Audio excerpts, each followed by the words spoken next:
Hello and welcome back to the Advanced English podcast by I Speak English. I'm Hayley, and today we're going to be talking about travel, why we do it, what we get out of it, and what travel really says about who we are. But before we jump in, make sure that you are subscribed to the channel, and please do give this video a like if it helps you, or if you learn some new vocabulary. It genuinely helps the channel to grow, and it helps me to keep making more videos for you as well. Also, don't forget to grab the full transcript and vocabulary list from this episode in the description. It's completely free. You can download it there. And if you'd like to take your English to the next level and practice some of the vocabulary from this episode, you can go to www.englishclassesonline.co.uk for any private lessons if you'd like to take one with me. Right, let's get stuck into this episode then.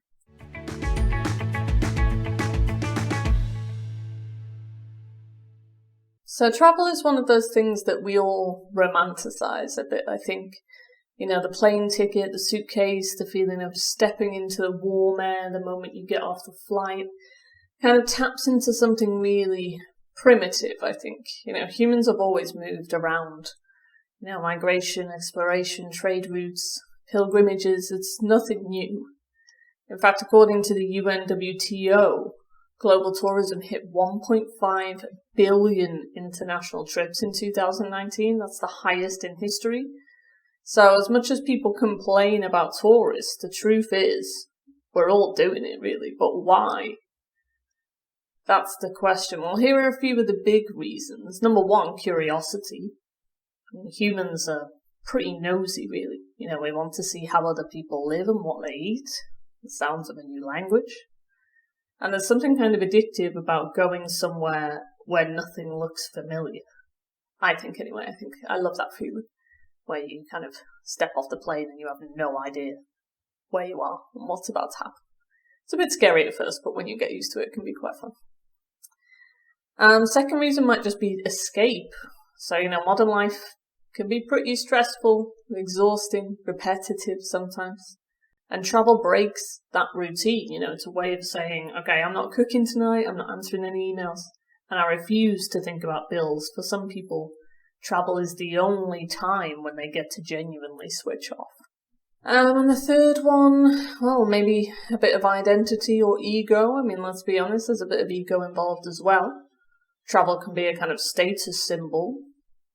Posting that airport photo, you know, showing that you've been to, I don't know, Bali or Tokyo or Marrakesh, wherever it is, kind of shapes how people see you sometimes. And we don't like admitting it, but travel is wrapped up in identity. You know, where you've been says something about who you think you are, really. And there's something about travel that doesn't get talked about often enough, I think, and that's that travel is a privilege. People forget this. They throw around phrases like, well, everyone should travel, travel's the best education. But not everyone has a passport, or the income, or the freedom to just hop on a plane. Just to give you some quick numbers, a British citizen can travel visa-free to 188 countries, but someone from Afghanistan can only travel to 28 countries. That comes from the Henley Passport Index 2024. So when influencers say, oh, just follow your dreams and see the world, you know, you start to realise how tone deaf that actually sounds, because most of the world doesn't have a disposable income, paid holiday, visa access, job flexibility, the safety net to travel. Even in the UK, travel is becoming less accessible. According to the ABTA, the average price of a one-week holiday went up 21% last year, and that's not nothing. And travel isn't just about adventure, it's about who can afford the adventure. And I think that's a really important thing for us to acknowledge before we talk about the magic of travel, because that magic doesn't exist for everyone. Now, we love the idea that travel makes us better people. You know, more open-minded, more cultured, more interesting, but does it? I mean, some research says yes.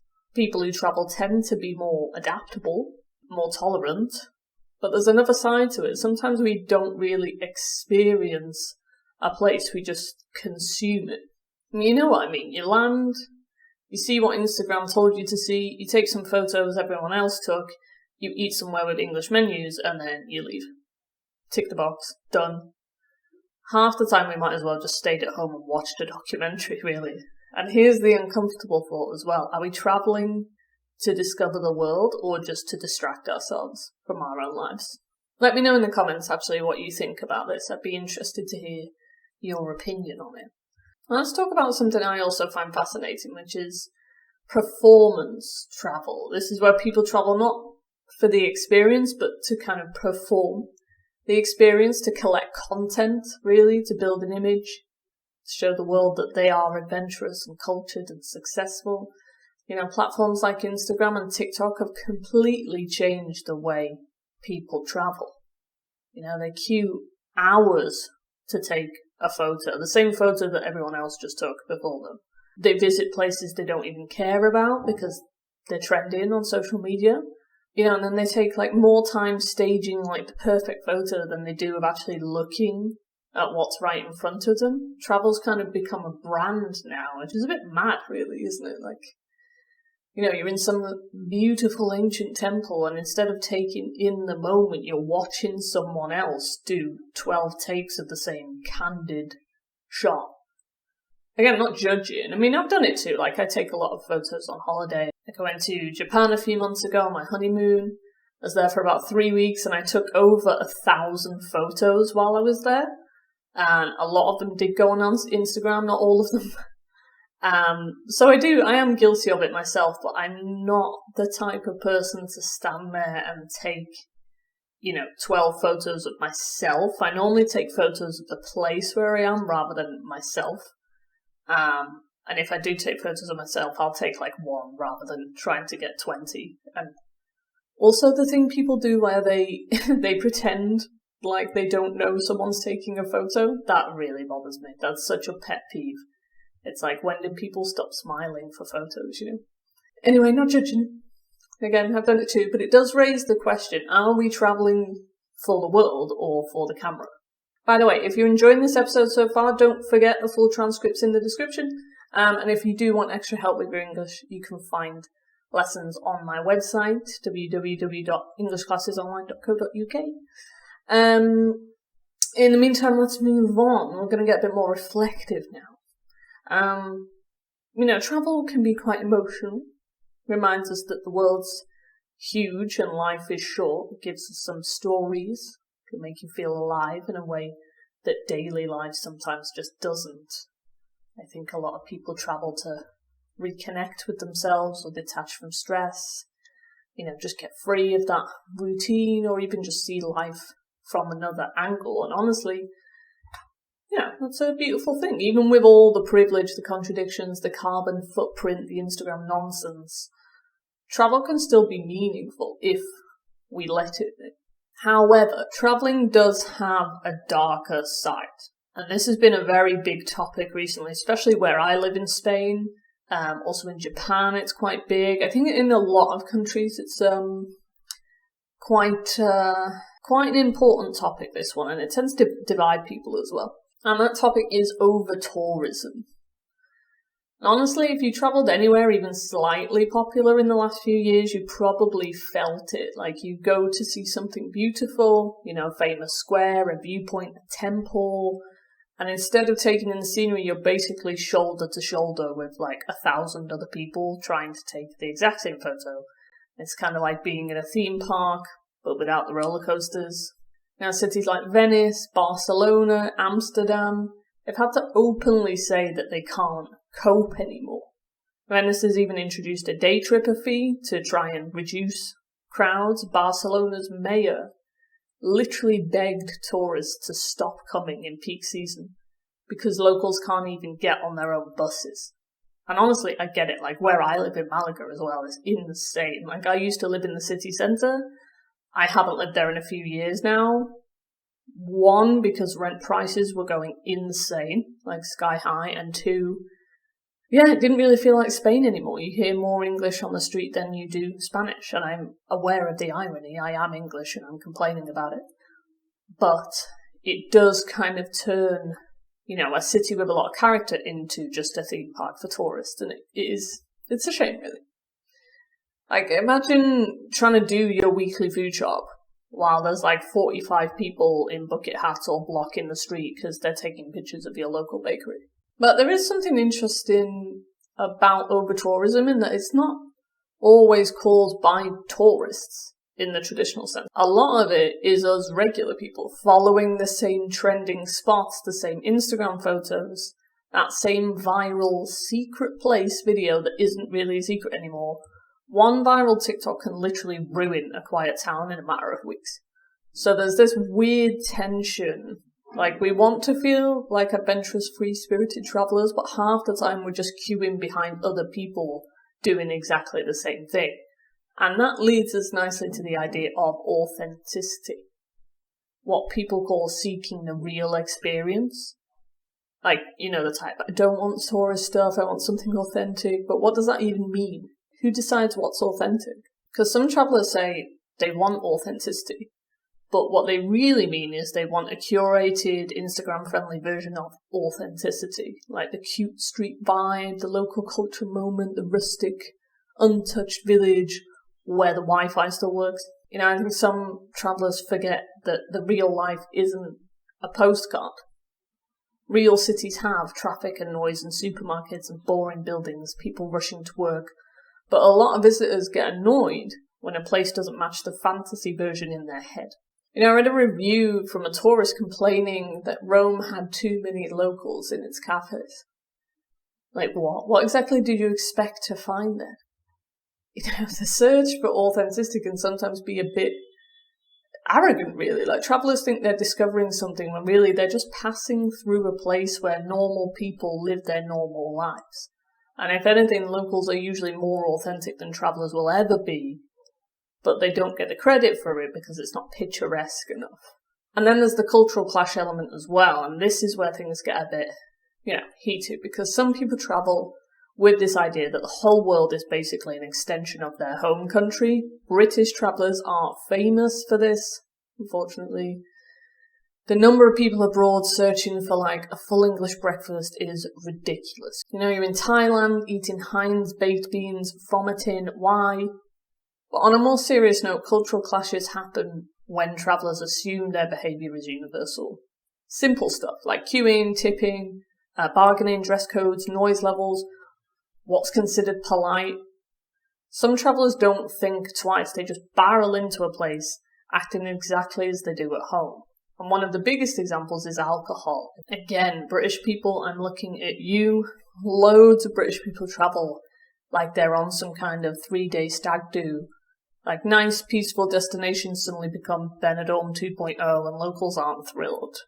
And I get why. Like, imagine someone treating your hometown like their personal party destination. You'd be annoyed as well. But on the flip side, sometimes locals forget tourists aren't mind readers. Half the world has completely different norms. Like, what's rude in one country is polite in another. And sometimes those differences lead to funny misunderstandings, but they can also lead to some serious tension if people aren't willing to adapt even a tiny bit. And while we're on the subject of adapting, let's talk about eco-guilt. Because modern travel comes with this weird contradiction. We love travelling, we want to see the world and explore new cultures, but we also know flights are terrible for the planet, and the more we learn about climate change, the harder it is to pretend we don't know. Flights account for about 2 to 3% of global CO2 emissions, but for individuals who fly regularly, it can be their single biggest carbon footprint by a mile. And the awkward truth is, a tiny percentage of those people take almost all the flights. One study found that 1% of travellers are responsible for 50% of aviation emissions. So when you see influencers taking like 10 city breaks a year for the content, it does raise some questions. But then here's the dilemma. If you avoid flying completely, you cut yourself off from half the world. You miss out on experiences and connections and opportunities, even relationships.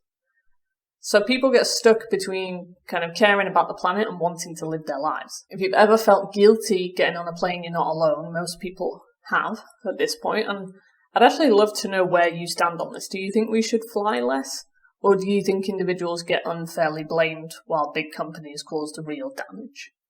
Let me know in the comments, I'm genuinely curious. But eco-guilt isn't the only emotional weight people carry when they travel. There's also the pressure to travel properly, whatever that means. You see a lot of travellers almost competing, like who's travelled the longest, the cheapest, the most authentically. The backpacker who judges people for staying in hotels, the spiritual traveller who thinks they're more enlightened because they volunteered with turtles for 2 weeks, the I'm not a tourist, I'm a traveller person, which is honestly hilarious because 99% of us are tourists no matter how hard we pretend. Travel culture can be a bit snobbish at times, actually. I think we need to relax a little bit. There isn't one correct way to travel. If someone wants to lie by a pool for 7 days drinking pina coladas, fine. If someone wants to spend their entire trip in museums, crack on. If someone wants to do a yoga retreat in Thailand or a month-long pub crawl in Prague, good for them. Travel isn't a competition, it's personal, it's emotional, and it means something different to every person. And here's the bit most people don't realise until much later. Sometimes the most meaningful travel moments have nothing to do with the place. They're about the people you meet and the conversations you have, and the version of yourself you discover when you're away from your usual environment. So yeah, travel does broaden the mind, but only if you let it. Now before we move on to the next part, I want to know, tell me in the comments, what frustrates you most about modern travel and what do you absolutely love about it? I genuinely love to read your thoughts and opinions because they often shape my future episodes as well. And as usual, again, if you want the full transcript and the vocabulary list from this episode, click the link in the description. And if you want to take a lesson with me, head to www.englishclassesonline.co.uk and you can find all my lessons and courses there. Alright, so shifting gears a little bit, let's talk about something that has absolutely exploded in the last few years, especially since COVID. And that is the digital nomad lifestyle. So you've probably seen these videos, like people tapping away on their laptops from a sun lounger in Bali, taking a Zoom call from the rooftop cafes in Lisbon. On the surface of it, yeah, it looks amazing. Like, who wouldn't want to swap an office cubicle for a hammock and a coconut? But if you scratch between the surface even a tiny bit, you realise that the lifestyle isn't always what it seems. Because once the Instagram filter comes off, it turns out that a lot of digital nomads are working far more than they ever did back home. And they're stressed about unstable income, they're constantly dealing with dodgy Wi-Fi, and funnily enough, tax laws still exist even if you're sitting under a palm tree. One of the biggest things no one tells you is it's really, really lonely. There was a study done last year that found almost half of digital nomads report feeling lonely or disconnected. And it makes sense, right? When you're constantly moving and you never form roots anywhere. You make friends, but then you leave, you find your favourite cafe, and then it's time to pack up again. It's this weird cycle of constantly beginning again, and honestly, that can mess up your sense of identity for a while. And then there's the elephant in the room. Privilege. People don't like hearing it, but let's be real. Being able to hop on a plane and work from anywhere is a luxury that most of the world will never have. A British or an EU passport gives you access to hundreds of places. Compare that with someone from Afghanistan or Syria or many African or Asian countries who struggle to get visas for anywhere. And when big groups of digital nomads move into cheaper countries, you sometimes see prices shoot up for locals. Again, here in Malaga, the exact same has happened. I think Malaga was number 1 on the Forbes list. I think it was 2023 maybe. Number 1 Forbes list for best city to live in the world for digital nomads. And yeah, it's insane the amount of people. Again, I mean, I wouldn't really count myself a digital nomad because I've lived here for so long. But I am kind of in that bracket of foreigner who lives here. I'm not particularly rich, but it's my salary is probably more than the average Spanish person. And what does that do when a lot of people start living in the area when they have high salaries? It pushes the rent prices up. It pushes cafe prices up, food prices, everything goes up, and that's exactly what we've seen in Malaga over the last few years. I can't even live in Malaga city centre anymore because the prices are so high, it's crazy. And lots of local people from Malaga can't either. And this isn't anyone like intentionally trying to do harm, it's just because foreign income is worth a lot more. And it's complicated, Honestly, I'd love to hear what you think as well. Do you think that digital nomads help local economies, or are they just intentionally pushing people out? Let me know in the comments what you think. But sticking to this idea of travel and emotion, let's talk about something a bit deeper, like loneliness when you're on the road. So people don't really talk about this much because it doesn't fit the living my best life narrative. But even the most confident, outgoing travellers hit moments where they feel completely alone. You can be in the most beautiful place in the world and suddenly feel homesick or disconnected or just empty. And a long-term travel really amplifies things. If you're already going through something in your personal life, like a breakup or career worries, travelling won't magically fix it. In fact, sometimes it magnifies it, because you suddenly have loads of time with your thoughts. And then there's travel burnout, when you're constantly planning the next hostel, the next train, the next border crossing, the next top 10 things to do in XYZ. Your brain just gets overloaded. And you wake up in a beautiful place, and instead of thinking, wow, you think, I just want to lie down and not speak to anyone today. And that's when you know the magic's worn off. Right, and let's go into something a little bit deeper, so something that, again, people don't often talk about when it comes to travel, which is identity. Because travel isn't just about seeing pretty landscapes or eating nice food. It does something to you. It shifts how you see the world, but it also shifts how you see yourself as well. Have you ever noticed how different you feel when you're away from home? It's like you become a slightly different version of yourself. Maybe you're a bit braver, or you try things you'd never do in your own city. You might strike up a conversation with strangers or eat food you can't even pronounce. Maybe you get lost and somehow you don't panic. Tend to be a bit more open, a bit more curious, more switched on. I always wonder, are we discovering new parts of ourselves, or are those parts always there and travel just brings them out? I think a lot of people use travel as an escape, to escape the version of themselves that they feel stuck with at home. Not in a dramatic, I'm running away from my problems kind of way, but more in the sense that routine makes us rigid. Like at home, we've got habits, responsibilities, expectations. People see us in a certain role, but when you're somewhere completely new, you're free from all that. No one knows you. No one has any preconceived ideas about who you are, and that freedom is addictive.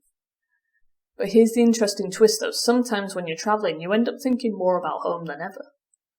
Not in a sad or homesick kind of way, but in a reflective one. You notice things about your own culture that you never questioned before.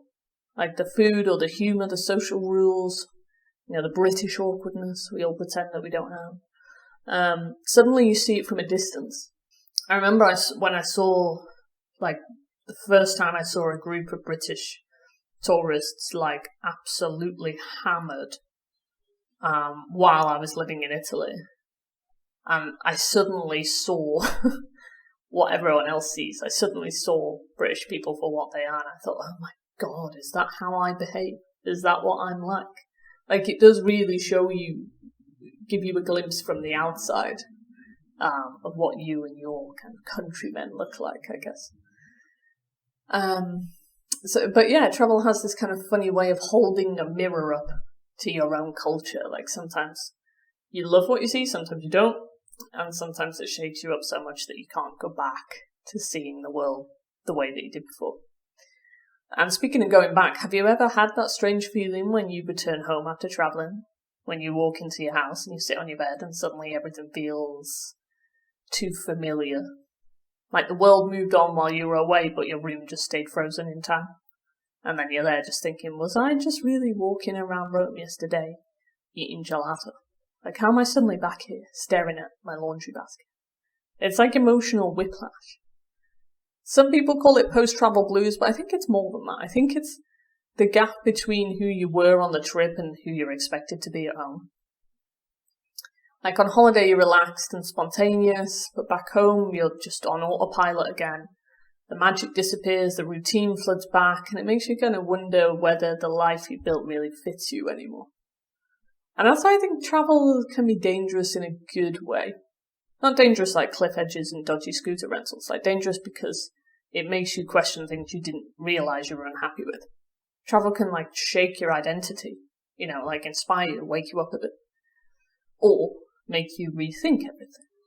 It's powerful stuff, But here's a point that we can't ignore. Travel is a privilege. It's not accessible to everyone, even though social media makes it look accessible to everyone. Or like everyone's jetting off to Bali every 5 minutes. That's not reality. Most people can't afford flights, and a lot of people don't even get enough time off work to travel properly. And cost isn't the only barrier. Passports matter as well. A lot of people in the world simply can't travel freely. A British passport opens doors. Many others close them. So while we talk about travel as if it's this universal experience, it really isn't. And I think if you can travel, it's worth remembering how lucky that makes you. But privilege doesn't mean you shouldn't travel. It means you should travel with awareness. Understand the impact you have. Respect the people living their actual lives in the places you're visiting. Be mindful of the environment. Spend money locally. Be curious but not entitled. You don't want to be that tourist. There's a quote I love that's goes, "We travel not to escape life, but for life not to escape us." And I think that's at the heart of it, really. Most of us travel because we want to feel alive and curious. Or feel small, or connected, or humbled. We want to be reminded that the world is bigger than us, or bigger than our daily routines and our worries. Travel doesn't solve everything. It's not going to fix your problems. It won't magically change who you are, but it does give you perspective. And sometimes perspective is exactly what you need to deal with the things you've been avoiding. Now, I want to move on to talk about something else to do with travel, which is digital travel. Not online travel, not virtual tours or anything like that, but the way we experience travel through the lens of our phones. So let me ask you something. When was the last time you went somewhere without taking a photo for Instagram? When was the last time you saw a beautiful view and your first instinct wasn't to grab your phone, but just to take it in? Now, I'm not judging, honestly, I'm not. I've done the same. But it's the way we travel now. It's completely different to how people travelled even 15 years ago. Back then, you take a couple of photos, maybe record a silly video on a digital camera, and that was about it. But now people plan their outfits for photo shoots in front of landmarks, they rehearse poses, they queue for an Instagram spot. It's like we're not travelling anymore, we're performing travel. And the weird thing is we don't always realise it's happening. The line between capturing the moment and performing the moment starts to blur. And people don't want to remember their trip anymore, they just want to prove it happened. They just want the likes and the validation and the admiration. Travel's become a bit of a status symbol, really. It's like a way of saying, oh, look how well I'm doing, or look at how exciting my life is. And the irony is, sometimes the people who look like they're having the best time online are actually having the least fun in real life. Because when you're obsessed with getting the perfect shot, you're not actually experiencing the moment, you're just directing it. There's this statistic I saw recently from Expedia that absolutely floored me. It said 60% of Gen Z travellers say they feel pressured to make their holidays look aesthetic online. Not enjoyable, not meaningful, aesthetic. What does that even mean? Matching outfits and drone shots, or sunsets with a specific colour palette? I don't get it. But here's the thing though, almost half of young travellers say they feel disappointed with their trip if it doesn't look good in photos. Can you imagine that? You go all the way to another country, eat amazing food, meet people, see landscapes that take your breath away. But if the photos aren't Instagrammable, you feel like you failed. That's wild. And I'll be honest, I've been guilty of something similar. Not the full influencer thing. But the moment where you look back at your trip and think, oh, why didn't I take more photos? The answer is because you were too busy living it. Which should be the whole point, right? But social media fuels this constant sense of FOMO, fear of missing out. You open up your phone, someone's in Bali. Another person's in Tokyo. Another one's on a boat in Greece. And there you are, eating a sandwich in your kitchen thinking, what am I doing with my life? And it hits you in the gut, it makes you feel like travel is something you need to keep up with, it's a competition. Who's going to more countries? Who's ticking more off the list? Who's living the most cinematic life. But here's something interesting. A study by the University of Copenhagen found that people who post less about their travels often enjoy the experience more, because they're less distracted and they're more present, and they're not comparing themselves to anyone. They go at their own pace. And honestly, that's the kind of traveller I want to be. Still curious, still excited, still documenting things if I want to, but not living my trip through a screen. So are we travelling for us or for the audience watching us? I think that's the key question, really. When you take a photo or you choose a destination or you book a restaurant, who are you doing it for? For yourself or for the people watching? Like, there's no judgment or anything. It's just worth reflecting on. Because if you don't catch yourself, you end up travelling like a content creator, even if you're not one. You start thinking in captions and angles, you feel the pressure to make the most of a place just for being there. And here's the funny thing, some of the best moments you'll ever have are the ones you won't photograph. The weird conversation with a stranger, the meal that looked horrible but tasted amazing, the street you got lost on, the joke that made you cry laughing at 2 a.m, the view you stumbled across by accident. These moments don't fit into a neat little frame. They're fleeting, but they're real. And if you've ever felt this pressure, like to curate your trip or to perform it to make it look good, let me know in the comments. Like, honestly, I want to know if it's just me who feels a bit weird about this or if other people do too. Because travel's supposed to be freeing, not stressful. I think that's the thing I want to kind of leave you with there, that travel should make your world bigger, not smaller. Like, it should expand your perspective, not shrink it to a 4x5 Instagram crop. It should be your experience, not a performance. So if you're still listening, thank you very much for staying with me all the way. I will ask you a little favour before I go. Just please give this video a like if you learned some new vocabulary, or if you enjoyed it. It just helps it to reach more people so that they can get some listening practice as well. Do make sure you subscribe to the channel as well. These podcast episodes come weekly. I also do companion episodes to them as well, where I give you vocabulary, where I explain in detail the vocabulary that I've used in the episode. Don't forget to download that vocabulary list in the description.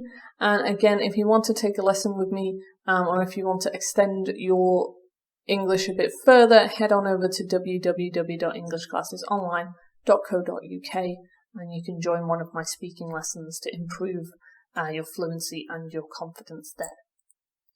Okay, that's all from me for today. Thanks again for joining, and I'll see you next week. Thanks again. Bye.